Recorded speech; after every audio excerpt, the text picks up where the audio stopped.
Magandang hapon mga idol, magandang hapon. Nandito tayo ngayon kahit may sakit ako, may lagnat ako mga idol, kailangan ko pa rin magtinda. Ito, nagtitinda ako mga idol kahit malakas ang ulan. Tingnan mo yung boses ko mga idol, parang maos, may sipon at ubo. May lagnat pa ako ngayon mga idol, kailangan ko magtiis, tinitiis ko, pinipilit ko magtinda mga idol para kasi wala kaming tinda ay wala kaming pang araw-araw ng pagkain. Kaya nagpumilit ako magtinda na lang mga idol. Tingnan mo, lakas pa ng ulan. Para kaming basang sisiw. Ganitong buhay ng mga nagtitinda mga idol. Kung umulan man, walang kita. Kailangan talaga magtiyaga. Di tulad ng iba dyan, batugan. Maasa lang sa mga yan, tulad sa akin, yung nagbabas sa akin. Nagbabas sa akin, sasabihin na ito mga idol ha, papalala ko lang, hindi to nagpapaawa epic ha. Papalala ko lang mga idol. Ito, nag-vlog ako para papakita ko sa inyo kung gaano kahirap ang mga buhay vendors. Hindi ako nagpapaawa epic mga idol ha. Paalala ko lang sa mga nagbabas sa akin dyan. At least ito marangal ng hindi tulad ng mga batugan na yan. Mga idol huwag nyo sabihin sa akin na nagpapaawa epic ako dahil ito ang content ko sa naghahanap buhay. Paalala ko lang, huwag nyo po akong husgahan dahil hindi ako nagpaawa epic, dahil ito ang content ko para sa hanap buhay ko. Ay sinasabi ko lang, hindi ako nang dahil napapansin ko rin sa sasabihan ako ng nagpapaawa epic. Hindi ako nagpapaawa epic mga idol. Ito content ko to mga idol, yung pagtitinda ko. Hindi tulad dyan sa iba batuga, umaasa lang sa wala akong binabanggit na pangalan mga idol ha. Basta meron nang babas sa akin sa mga idol Hindi pa ako makapag-umpisa ng luto dahil sobrang matubig yung ko ngayon, nabasa sa ulan. Kailangan ko pa tanggalan yung tubig. Kasi hindi pwedeng bubuhusan mo kaagad yan dahil hindi maluluto, nandidikit yung luto ko. Kailangan tuwing tuyo yung hulmahan, tapos lalagyan ko ng margarine, pampadulas. Yan mga idol sinasabi ko lang, dito nagpapawa epic. Ito ang content ko, hanap buhay ko, nagtitinda. Content ko to mga idol. Ayun grabe nagbabaha dito kanina. Hindi pa naglalabasan mga estudyante dahil sobrang lakas ng ulan.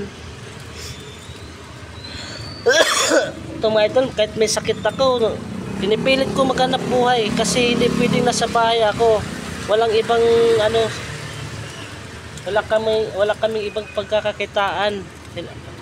Ako ang maghahanap buhay sa aking pamilya. Kanina uminom ako ng Bayuplo para mawala yung sakit ng ulo ko. Hindi pa nawawala. Mga idol, nagbabahayan kanina, umaapaw yung kanal na yan dyan. Yan nakikita yung kanal ng idol. Shout out sa lahat ng mga sumusuporta sa aking bagong channel, Gagabs Vlog. Big love shout out Boss Edison Butiti, big love shout out boss.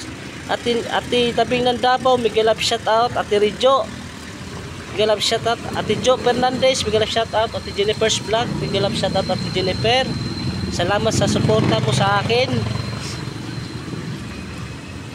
Hindi ako magsasawa mag-support din sa inyo, Ate Jennifer's Vlog. Pag may time na ako at Jennifer's Vlog at sa mga idol ay magre-reaction ako kasi meron na akong bait sound card, binigyan ako ng kapitbahay namin. Kaso grounded naman po yun, yung bait sound card binigyan ako ng kapitbahay kasi alam nila nga nag-vlog po ako. Nauulitin ko mga idol, ito ang content ko sa pagtitinda ko, hindi ako nagpapaawa effect.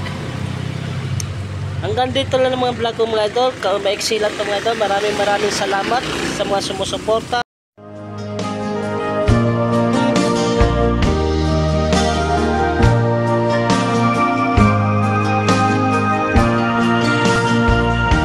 Ang buhay kong minsan ay walang direksyon. Tila kay lupit-lupit itong panahon. Huwag kang mawawalan ng pag-asa. Ayan na mga idol, nakaluto na ako mga idol. Ang bilis na maluto mga idol, oh. Kailanman ay di Ayan na mga idol, oh. Japanese cake. isa. Paalala ko lang, pag nag-live ka, huwag kang mangingialam sa mga nagla-live, huwag kang mababas. Huwag kang magulo. Asa ko yan? Tuloy mo ang laban. Dalawang pancake. Kaibigan. Huwag mo pakialaman yung ano ko. Pag nagla-live ka, hindi kita pinakialaman, ha?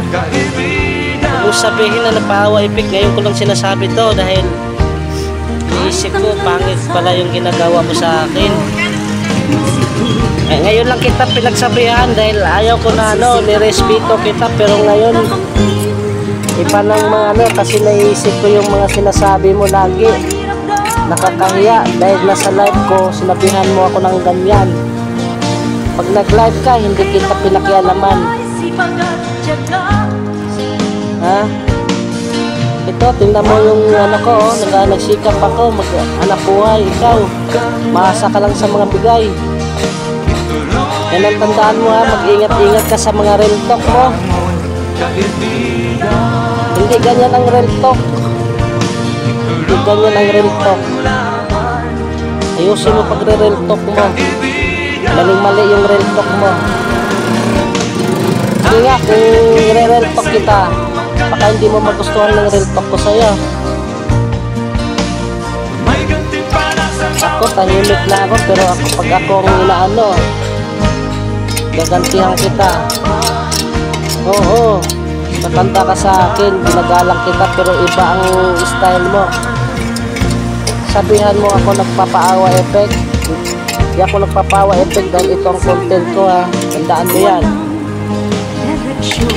Huwag kang gumagamit ng real talk dahil hindi ganyan ang real talk. Papaawa effect. Kumbaga inaano mo ako eh. Pinamumukha mo sa akin ang sabihan ako ng nagpapaawa effect. Hindi yan real talk. Hindi mo yata alam kung anong real talk eh. Tapos nagdi-deny ka pa na hindi mo sinasabi. Na-screenshot ako, ha. Nanahimik lang ako noon. Ngayon ko na lang pinalik yung dahil naisip ko parang pinamaliit mo ako, ha. Mga idol, pasensya na kayo mga idol dahil ngayon ko na lang nilabas yung ko dahil iniisip ko na mali-mali yung ginagawa niya sa aking live. Pasensya na mga idol, ha. Hanggang dito na lang yung vlog ko mga idol. Thank you so much. Ito, nagluluto ako ngayon. Pasensya na talaga, hindi ako galit. Nagpapaliwanag lang ako sa kanya.